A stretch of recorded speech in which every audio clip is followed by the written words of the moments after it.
ازيكم؟ احنا مفيش حاجة نقدر نعملها في الوقت الحالي بالنسبة لموضوع فلسطين أو غزة أو whatever.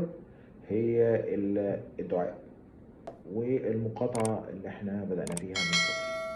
في الأول خالص ما كناش مدركين أهمية المقاطعة، بس بدأنا ندرك الأهمية بكلامهم هم، كلام الاقتصاديين، إنه اقتصاديا الأسهم بتاعة البورصة بتاعة الشركات دي بدأت تقع، والبدائل المصرية اللي بدأنا ندعمها بدأت تكبر وتعلى وتطلب موظفين وحاجات كده. لكن مشكلتنا في الوقت الحالي ان كل المنصات اللي انتوا عارفينها كلها من غير ذكر اسامي كلها تدعم الكيان، وكلها تبع العم سام، وكلها تدعم الصهيونية.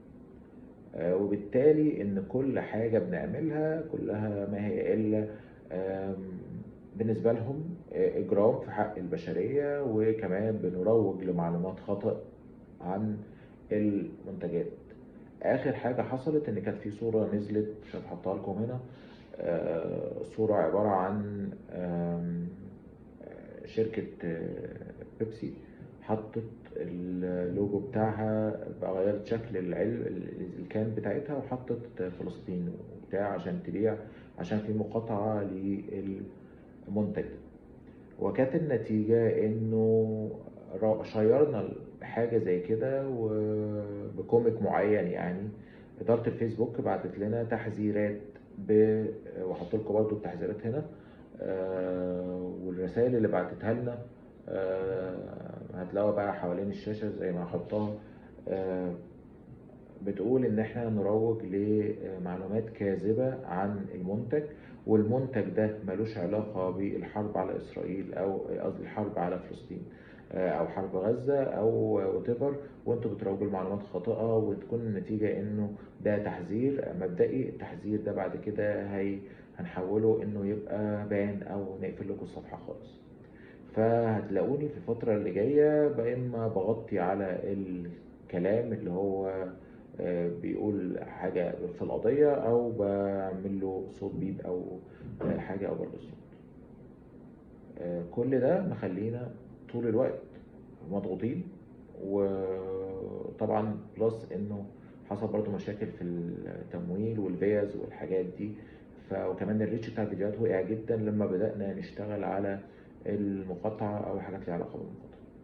فمعلش الفيديو ده بره السياق بتاعنا، بس جوه السياق الإيماني.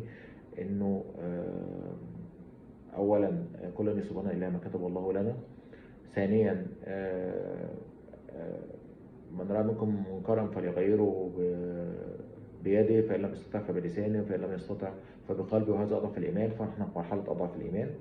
الحاجة الأخيرة هي إنه إحنا بندعم القضية وواقفين جنب إخواتنا، وربنا يسهل الحال وينصرهم وينصرنا على الأعداء.